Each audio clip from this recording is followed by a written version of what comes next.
अगले सवाल की ओर देखते हैं। एक सवाल हमारे पास इसी क्षेत्र से ही है, नतीजे तो अभी आने वाले हैं। एलटीआई माइंडट्री, इसके बारे में सवाल है और 10 शेयर इन्होंने खरीदे हैं 6,000 रुपये पर लंबी अवधि के नज़रिए से। तो पूछ रहे हैं कि अब रखे रहें या इससे निकल जाएं। क्या लगता है, एलटीआई जो है माइंडट्री के विलय के बाद पहला नतीजा सामने आएगा, किन बातों पर खास नज़र रहेगी आपकी? देखिए, ये ग्रुप उतना एग्रेसिव नहीं है जितना एग्रेसिव आपका टीसीएस या इन्फोसिस है। तो उतनी एग्रेसिव तो मुझे नहीं लगता कि इनसे उम्मीद की जा सकती है, लेकिन दोनों में फ़र्क ये है कि माइंडट्री जब तक अपने आप में था वो बहुत एग्रेसिव ग्रुप था और माइंडट्री में ग्रोथ भी अच्छा था और उसके कारण उसके वैल्यूएशन भी स्काई रॉकेटेड। वो प्रॉब्लम जब आपका मर्ज हो गया एलटीआई और माइंडट्री, तो वो प्रॉब्लम अब इस एंटिटी में आएगी बिकॉज़ वैल्यूएशन वाला कंसर्न यहाँ पे आएगा। उस हिसाब से ये उतना सेफ बेट मुझे नहीं लगता है, जितना सेफ बेट आपका इन्फोसिस या टीसीएस हो सकता था। ये एक मेरे लिए बड़ा कंसर्न रहेगा, ओके? बिकॉज़ एलटीआई का वैल्यूएशन थोड़ा सबड्यूड था, लेकिन माइंडट्री का बहुत ही आउट ऑफ वे था। लेकिन दोनों का मिलने के बाद भी जी। वैल्यूएशन बहुत अभी आउट ऑफ शेप है। वो एक बड़ा प्रॉब्लम है। इसलिए अगर किसी भी तरह से रिज़ल्ट मीट एक्सपेक्टेशन भी होता है, तो मुझे लगता है कि इसमें डैमेज होगा। इस चीज़ का ध्यान रखिएगा, ओके?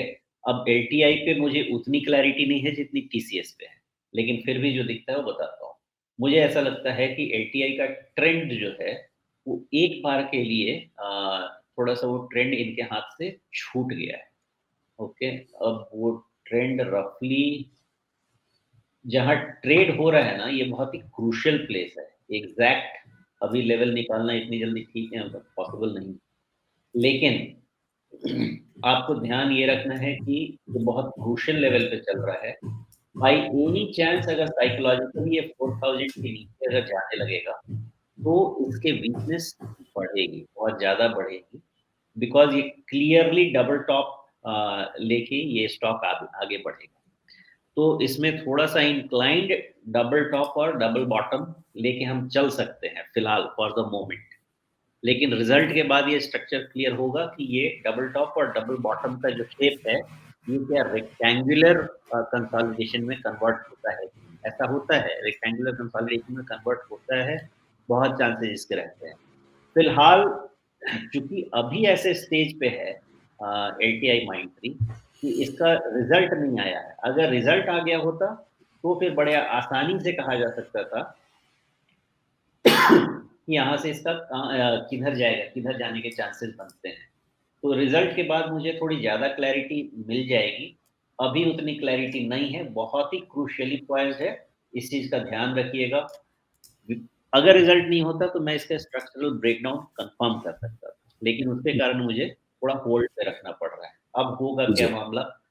वहाँ से अगर 4000 के नीचे का डेविएशन है, तो अच्छा डेविएशन नहीं है, फिर पूरा का पूरा स्ट्रक्चरल ब्रेकडाउन है आपका। उस केस में होगा ये कि फिर ये जो 4500 का टॉप है, ये बहुत ही सिग्निफिकेंट टॉप बन जाएगा। इन केस अगर 4000 टूट जाता है तो। अब चूँकि अभी रिज़ल्ट आया नहीं है, तो इन सब नंबर्स को आपको ध्यान में रखना पड़ेगा, क्योंकि ये फ्यूचर में आपको काम आने वाले हैं। जस्ट इन केस 4000 टूट गया, तो फिर 4500 का जो भी टॉप है, ये सिग्निफिकेंट टॉप हो जाएगा बिकॉज़ वहाँ से आप 10% डिस्टेंस पे चले जाएँगे और वो आसान नहीं होगा ऊपर वापस क्लाइंब करना, ओके?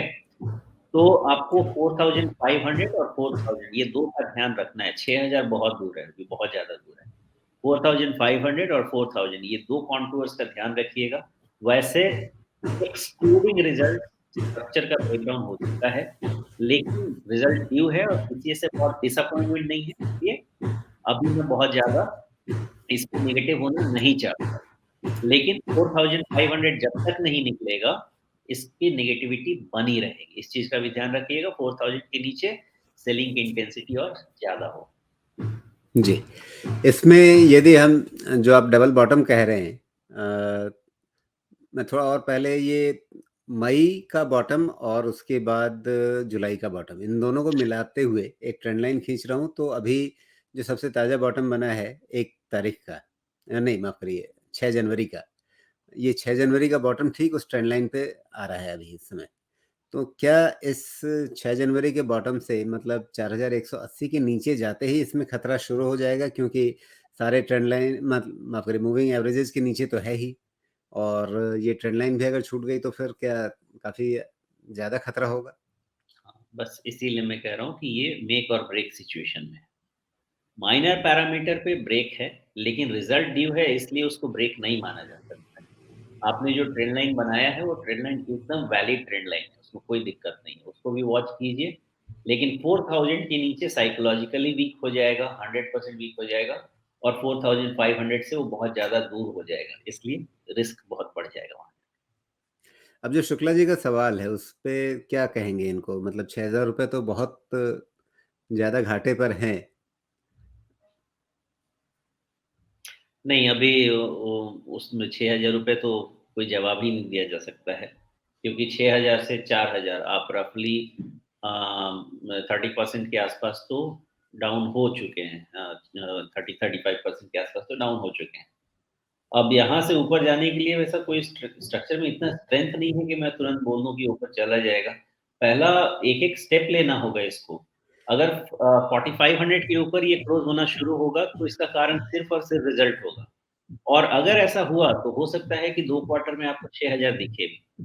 लेकिन पहले 4500 के लिए प्रार्थना कीजिए। जी।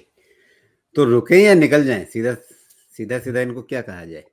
अभी नहीं कह सकते ना, कैसे कह सकते हैं? 4000 के पहले कहना बेवकूफ़ी हो जाएगी, बिकॉज़ एकदम कंसोलिडेशन में आ गया है। अगर रिज़ल्ट मतलब डिसअपॉइंट किया अगले कुछ दिनों तक इंतज़ार करें, रिज़ल्ट आ जाए, रिज़ल्ट के बाद कैसा बिहेवियर रहता है, प्राइस पैटर्न कैसा बनता है, उसको देख कर के फिर डिसाइड करना होगा। परफेक्ट। जी।